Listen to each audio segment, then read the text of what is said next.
नमस्कार फ्रेंड हमारे चैनल में आप सभी का स्वागत है। फ्रेंड, जैसा कि आप जानते हैं कि हमारे चैनल पे daily UPPCL, TG2, Bihar state power holding company, railway ALP technician सभी इलेक्ट्रीशियन क्लासेस चलाई जा रही हैं। और आज का जो टॉपिक है फ्रेंड, वो बहुत ही इम्पॉर्टेंट टॉपिक रहने वाला है, जो आज हम लोग यहाँ पे डिस्कस करेंगे DC जनरेटर के बारे में। आप लोगों ने कई बार सुना होगा कि DC मोटर और DC जनरेटर के बारे में, तो यहाँ पे हम लोग जो है आज बात करेंगे DC जनरेटर के बारे में। और DC जनरेटर अगर देखा जाए फ्रेंड, तो ये जो चैप्टर है ये बहुत ही इम्पॉर्टेंट चैप्टर है। तो आप सभी से मैं कहना चाहूँगा कि अगर आप लोग गवर्नमेंट जॉब की तैयारी में लगे हैं तो ये चैप्टर आप लोग एकदम क्लियर कर लीजिएगा। और मैं आपको विश्वास दिलाता हूँ कि अगर आप लोग इस वीडियो में लास्ट तक बने रहेंगे तो मैं आपको DC जनरेटर से जो आने वाले समय में क्वेश्चन पूछे जाते हैं वो सारा कुछ मैं क्लियर कर दूंगा। एक एक क्वेश्चन को यहाँ पे मैं डिस्कस करने वाला हूँ और कुछ थ्योरिकल टाइप से वन लाइनर के रूप में मैं आप लोग के सामने यहाँ पे जो मेन टॉपिक से जो क्वेश्चन पूछे जाते हैं उसको मैंने यहाँ पे रखा है, जिससे कि आप जब क्वेश्चन को पढ़ेंगे तो वहाँ पे जो है इसी से रिलेटेड सारे क्वेश्चन देखने को मिलेंगे। तो DC जनरेटर जो चैप्टर है फ्रेंड, ये बहुत ही इंपॉर्टेंट चैप्टर है, ये आप लोग को ध्यान देना है। तो फ्रेंड देखिए, फर्स्ट नंबर पे आपका जो DC जनरेटर दिया गया है, इसमें बोला क्या गया है कि चुंबकीय उत्कर्षणों की संख्या या परिवर्तित होने से क्या होता है। तो ये आपको ध्यान देना है, ये एड़ी करंट हानि होती है, ये आपको मालूम होना चाहिए। एड़ी करंट हानि हमारी किससे होती है? चुंबकीय उत्कर्षणों की संख्या से, जो परिवर्तन होने की वजह से होती है।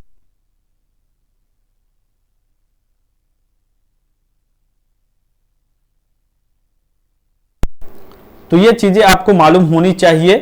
तो उसके बाद देखिए सेकंड नंबर पे क्या बोला गया है कि बूस्टर का प्रयोग ट्रांसमिशन एवं डिस्ट्रीब्यूशन में लगता है या हम लोग करते हैं। ठीक है, तो बूस्टर का प्रयोग हम लोग ट्रांसमिशन एवं डिस्ट्रीब्यूशन लाइन में करते हैं, ये मालूम होना चाहिए।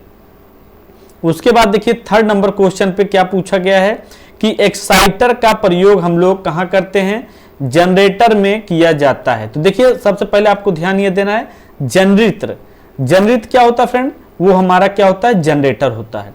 तो एक्साइटर का प्रयोग हम लोग जनरेटर या जनरेटर में करते हैं। उसके बाद देखिए आपके सामने पूछा है कैम्यूटेटर।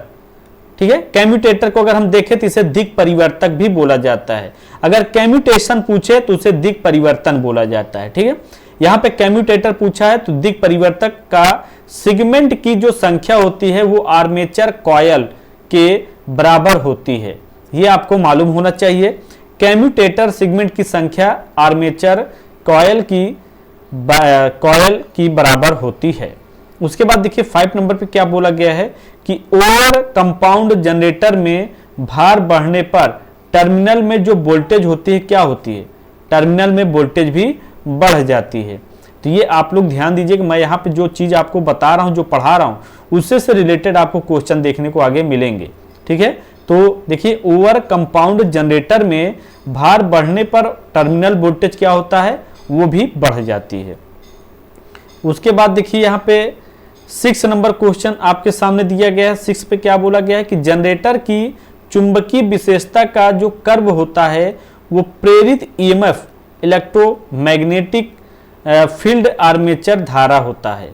ये चीजें यहाँ पे बोला गया है कि जनरेटर में जो चुंबकीय विशेषता का कर्व होता है वो प्रेरित EMF आर्मेचर धारा होता है, ये मालूम होना चाहिए। उसके बाद देखिए 7 नंबर, यहाँ पे क्या बोला गया है कि जनरेटर की बाहरी या लोड विशेषता का कर्व वोल्टेज लोड के बीच होता है। कहने का मतलब ये होता है कि जनरेटर का जो बाहरी लोड विशेषता है वो कर्व की वोल्टेज लोड के बीच के बराबर होता है। ये चीजें यहाँ पे पूछी गई, मतलब बताई गई। उसके बाद देखिए यहाँ पे पूछा क्या है 8 नंबर कि लैप वाउंड आर्मेचर के लिए EMF सूत्र क्या होता है। ये आपको आगे इसी से रिलेटेड आपको मिलेंगे, लैप वाउंड और वेव वाउंड क्या होता है, इसके बारे में सूत्र यहाँ पे पूछा गया है। तो ये आपको ध्यान देना है। ZP बराबर यहाँ पे आप कह सकते हैं कि 60 मतलब 60 दिया गया है, और वेव वाउंड आर्मेचर के लिए यहाँ पे जो है 120 दिया गया है ZNP करके, ठीक है। तो ये इंपॉर्टेंट होता है, ये आपको ध्यान देना है।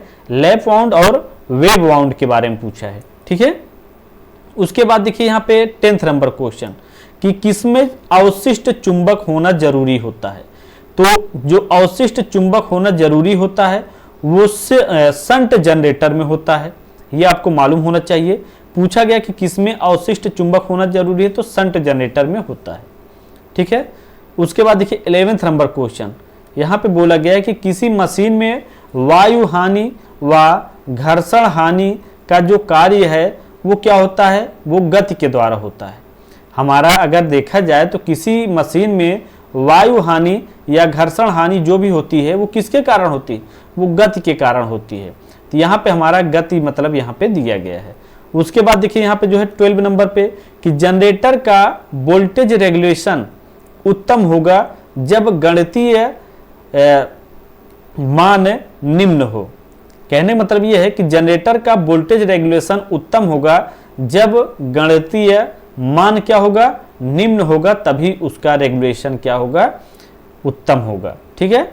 उसके बाद देखिए आर्मेचर कॉपर में जनरेटर की सर्वाधिक हानि होती है। तो जो आर्मेचर जो हमारा कॉपर का बना होता है उसमें अगर देखा जाए तो इसका प्रयोग हम लोग अगर जनरेटर में करते हैं तो सबसे ज़्यादा हानि होती है, ये आपको ध्यान देना है, ठीक है। आर्मेचर में जो कॉपर हम लोग प्रयोग करते हैं जनरेटर में सबसे ज़्यादा हानि होती है। उसके बाद देखिए यहाँ पे जो स्टार्टिंग में आपका देखा जाए तो जनरेटर का जो हमारा डीसी जनरेटर का मतलब जो होता है वो क्या होता है, यांत्रिक ऊर्जा को डीसी विद्युत ऊर्जा में जो बदलती है वो हमारी डीसी जनरेटर करती है, यह आपको मालूम होना चाहिए, ठीक है। यांत्रिक ऊर्जा को डीसी विद्युत ऊर्जा में जो बदलती है वो कौन बदलती है, जनरेटर, मतलब जिसे हम लोग जनरेटर बोलते हैं, जनरेटर, ठीक है। तो ये आपको मालूम होना चाहिए। तो ये हमारे 14 मतलब 14 इंपॉर्टेंट जो फैक्ट थे वो मैं आप लोग के सामने लाया। उसके बाद अब हम लोग एमसीक्यू क्वेश्चन को देखेंगे और इसी से रिलेटेड आपको क्वेश्चन देखने को मिलेगा, ये आप लोग ध्यान दीजिएगा, ठीक है। तो ये आपको मालूम होना चाहिए। तो आइए अब हम लोग आगे देखते हैं इसी से रिलेटेड क्वेश्चन।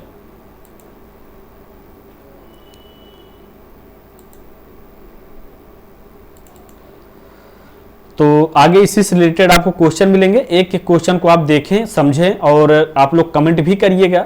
और मैं आप सभी से कहना चाहूँगा फ्रेंड कि हमारा जो टारगेट होता है वो सारा कुछ हम यहाँ पे बात करेंगे और अच्छे से एक एक क्वेश्चन को हम लोग डिस्कस करेंगे।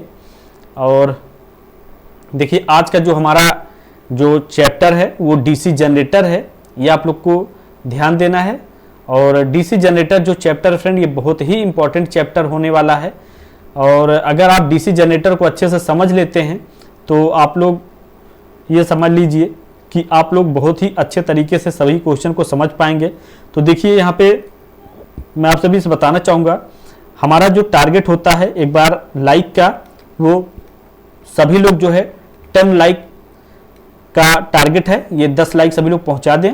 और एक बार सभी लोग वीडियो को शेयर कर दें, जो भी बच्चे नहीं जुड़े हैं तो सभी लोग जुड़ जाएं, मैं आप सभी से कहना चाहूँगा। उसके बाद जो है हम लोग यहाँ पे सारी क्लास को कंटिन्यू करते हैं और एक एक क्वेश्चन को देखते हैं।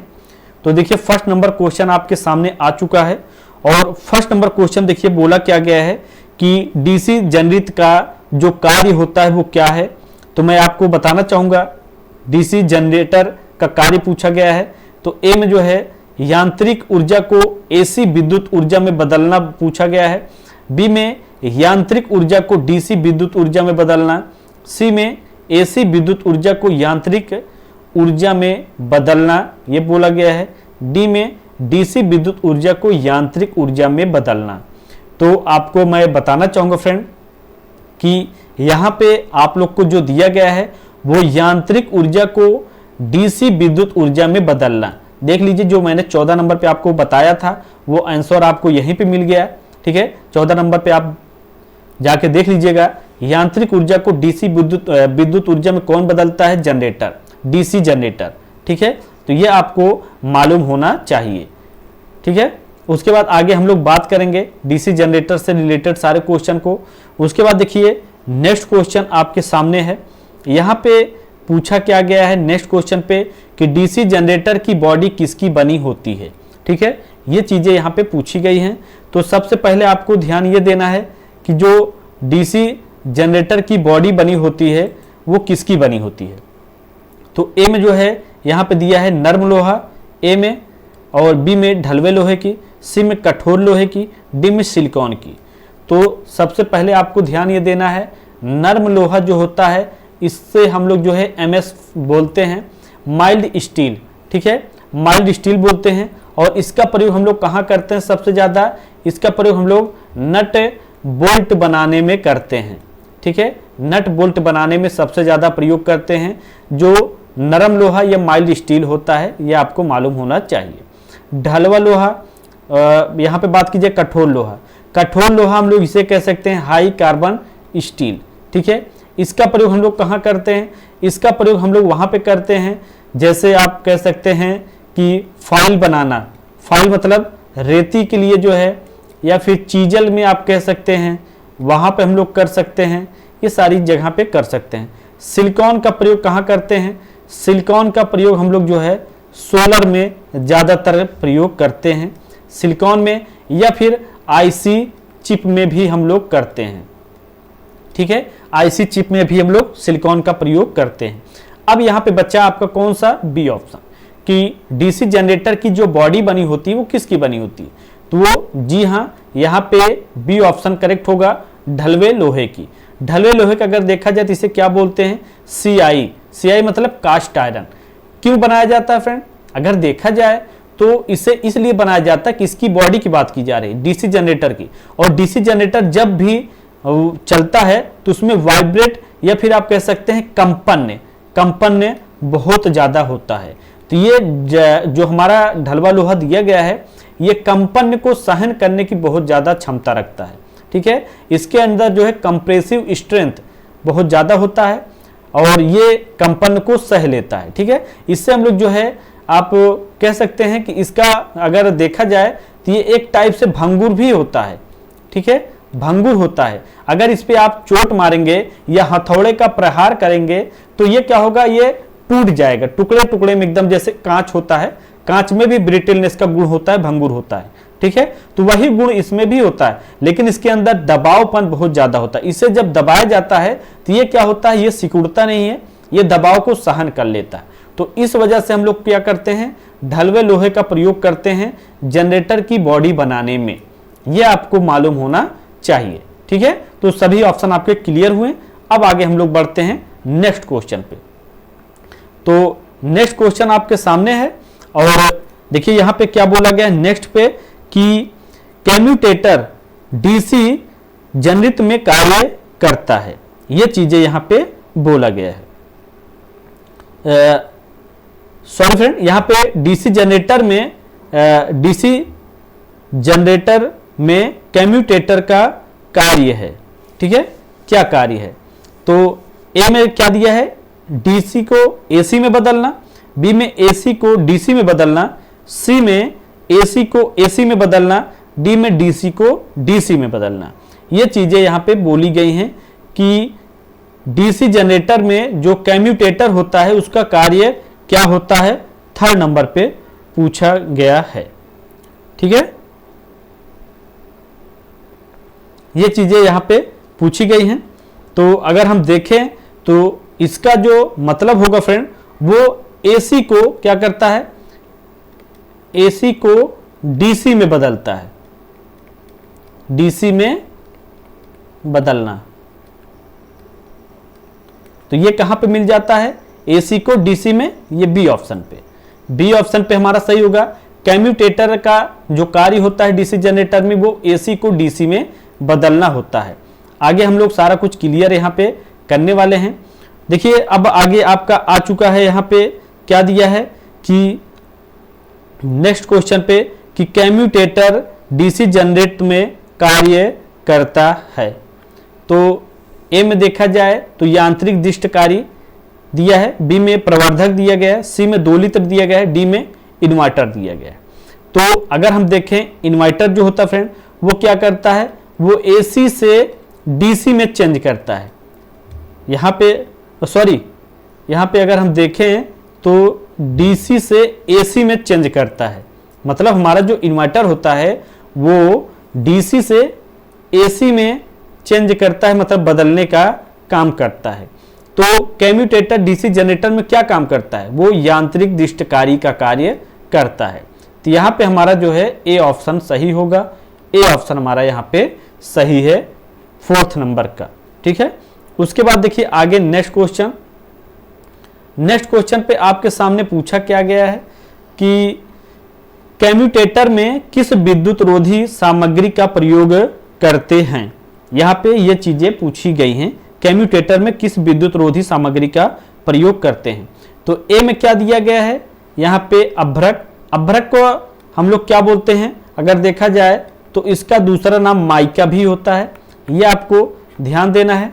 ठीक है, उसके बाद यहाँ पे अगर हम देखें तो बी पे देखें तो पेपर होता है, सी में वार्निश होता है, डी में कार्बन होता है। तो हम लोग यहाँ पे जो ऑप्शन सही होगा अगर देखें तो यहाँ पे हमारा अभ्रक सही होगा। ठीक है, अभ्रक या फिर माइका आप कह सकते हैं, ये भी एग्जाम में आपको देखने को मिलता है। तो यहाँ पे विद्युत रोधी का जो काम करता है कम्यूटेटर में वो कौन सा होगा, अभ्रक माइका, ए ऑप्शन हमारा सही होगा। अब देखिए आपके सामने आ चुका है यहाँ पे 6 नंबर पे क्या बोला गया है कि डीसी जनरित में अधिकतम ईएमएफ इलेक्ट्रोमैग्नेटिक फोर्स उत्पन्न करेगा जब चालक व चुंबकीय क्षेत्र में अंतर होगा। तो सबसे पहले आपको ध्यान ये देना है कि करंट की जो प्रवाह होती है वो चुंबकीय रूप में ही की जाती है। ठीक है, तो यहाँ पे डीसी जनरेटर में अधिकतम ईएमएफ उत्पन्न करेगा जब चालक व चुंबकीय क्षेत्र में अंतर होगा। कितना होगा, 0 डिग्री पे, 90 डिग्री पे, 45 डिग्री पर या 180 डिग्री पर।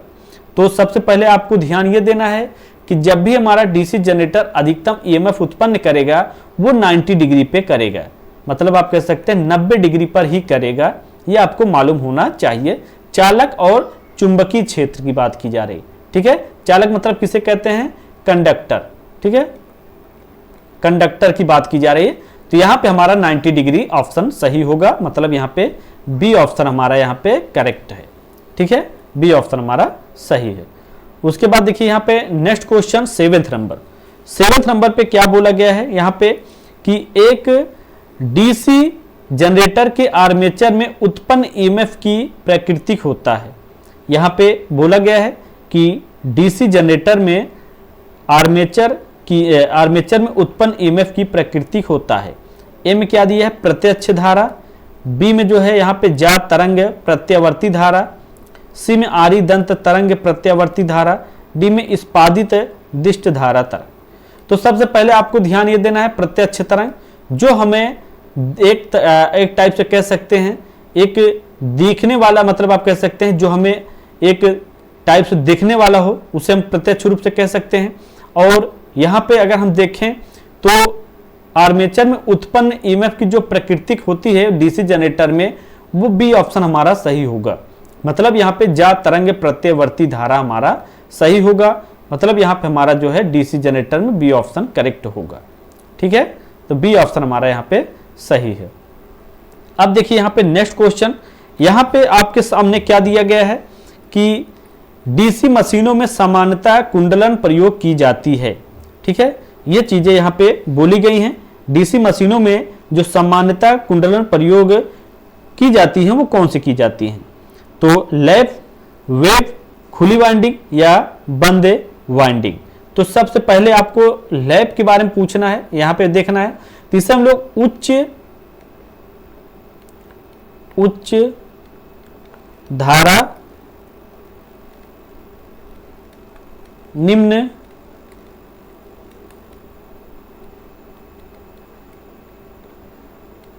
वोल्टता में क्या करते हैं, परिवर्तन करते हैं। ठीक है, ये आपको ध्यान देना है। और अगर हम देखें वेव बाउंड, तो ये क्या होता है, ये पोलो में जो है स्वतंत्र होती हैं अगर देखा जाए। ठीक है, तो यहां पे जो है डीसी मशीनों में जो सामान्यतः कुंडलन प्रयोग की जाती हैं वो बंद वाइंडिंग प्रयोग की जाती है, आप कह सकते हैं क्लोज वाइंडिंग। ठीक है, तो क्लोज वाइंडिंग हमारा यहाँ पे सही होगा। लैप क्या है, ये उच्च धारा व निम्न वोल्टता में परिवर्तित करता है। और वेव वाइंड क्या होता है, ये पोलो को जो है स्वतंत्र रूप में रखती है, जो भी हमारा होता है। तो यहाँ पे डी ऑप्शन हमारा करेक्ट होगा, डी ऑप्शन हमारा यहाँ पे सही है। उसके बाद देखिए यहाँ पे next question 9th number question, और यहाँ पे क्या बोला गया है कि डीसी जनरेटर में आर्मेचर से किसके माध्यम से करंट प्राप्त करते हैं। देखिए आपको मैंने पहले भी बताया था, जो आपने देखा था, मैं आपको 14 क्वेश्चन जो पहले ही दिया था, तो उसमें देखिए उसी से रिलेटेड सारे क्वेश्चन पूछे जा रहे हैं कि डीसी जनरेटर में आर्मेचर से किसके माध्यम से करंट प्राप्त करते हैं, commutator, slip ring, field winding या डैम्पर वाइंडिंग। तो अगर देखा जाए तो हमारा यहाँ पे जो डीसी जनरेटर में आर्मेचर के माध्यम से करंट प्राप्त की जाती हैं वो कम्यूटेटर के माध्यम से की जाती हैं डीसी जनरेटर में। ठीक है, और अगर हानि की बात की जाए तो हानि हमारा जो है आर्मेचर जो कॉपर का प्रयोग करते हैं आर्मेचर में, उसके द्वारा बहुत ज़्यादा हानि क्या होता है, जनरेटर में होता है। ठीक है, जनरेटर में होता है। तो ये आपको ध्यान देना है। और यहाँ पे जो हमारा ऑप्शन के अकॉर्डिंग अगर देखा जाए तो ए ऑप्शन हमारा सही होगा, ए ऑप्शन हमारा करेक्ट है। ठीक है, उसके बाद देखिए नेक्स्ट क्वेश्चन आपके सामने यहाँ पे क्या पूछा गया है कि निम्न में से डीसी मशीन का अंश नहीं है। ठीक है, ये चीजें यहाँ पे पूछी गई हैं, डीसी मशीन का अंश नहीं है। तो ए में आर्मेचर दिया है, बी में क्या है, सर्पिवल है, सी में कम्यूटेटर, डी में कार्बन ब्रूस दिया गया है इसके बारे में। ठीक है, तो अगर हम देखें तो आर्मेचर की अगर बात करें तो ये किसका बना होता है, ये सिलिकॉन का जो है यहाँ पे होना चाहिए। ठीक है, सिलिकॉन सही होगा। उसके बाद जो है कम्यूटेटर जो होता है फ्रेंड, ये तांबे या कॉपर का जो है यहाँ पे होना चाहिए। ठीक है, कम्यूटेटर की बात की जा रही है। उसके बाद अगर यहाँ पे जो डीसी मशीन का अंश नहीं है या भाग नहीं है तो वो हमारा यहाँ पे क्या होगा, बी ऑप्शन मतलब सही होगा, बी ऑप्शन हमारा यहाँ पे करेक्ट है। ठीक है, तो यहाँ पे बी ऑप्शन हमारा करेक्ट है। ये थे 10 क्वेश्चन, 10 क्वेश्चन जो है आज हम लोगों ने यहाँ पे कंप्लीट किए हैं। नेक्स्ट डे इसके आगे से हम लोग कंप्लीट करेंगे। और आप जानते हैं कि हम लोग जो है जब भी क्लास को स्टार्ट करेंगे तो सबसे पहले थ्योरिकल देखेंगे, उसके बाद फिर हम लोग एमसीक्यू क्वेश्चन को कंप्लीट करेंगे। तो 10 लाइक का जो टारगेट था वो आप लोगों ने कंप्लीट कर दिया, इसके लिए बहुत बहुत धन्यवाद। और आप सभी से मैं कहना चाहूँगा फ्रेंड कि अगर आप लोग Bihar state power holding company limited की तैयारी करना चाहते हैं तो हमारे चैनल पे मात्र आप लोग के लिए जो है 499 रुपए में कोर्स रखा गया है, आप लोग ज्वाइन कर सकते हैं। जो 799 का कोर्स था वो आपका जो है 499 कर दिया गया, मतलब 500 रुपया कर दिया गया है। तो आप लोग ज्वाइन कर सकते हैं और नीचे लिंक दिया गया है, आप वहां से जाएं, क्लास को ज्वाइन कर सकते हैं, जिसमें आप लोग को अच्छे से सभी चीज़ों को पढ़ाया जा रहा है थ्योरिकल के रूप में। आप लोग जो है एक एक क्वेश्चन को देखें, समझें। और आप सभी से मैं कहना चाहूँगा फ्रेंड कि अगर आप लोग वीडियो को शेयर नहीं किए तो एक बार वीडियो को जरूर शेयर करें, जिससे कि आने वाले समय में और भी बच्चे जुड़ सकें। और ये तभी होगा जब आप क्लास को शेयर करेंगे। चैनल को आप लोग सब्सक्राइब जरूर करें, मैं आप सभी से यही कहना चाहूँगा, एक बार आप लोग सभी सब्सक्राइब करें। So thanks for watching and bye bye.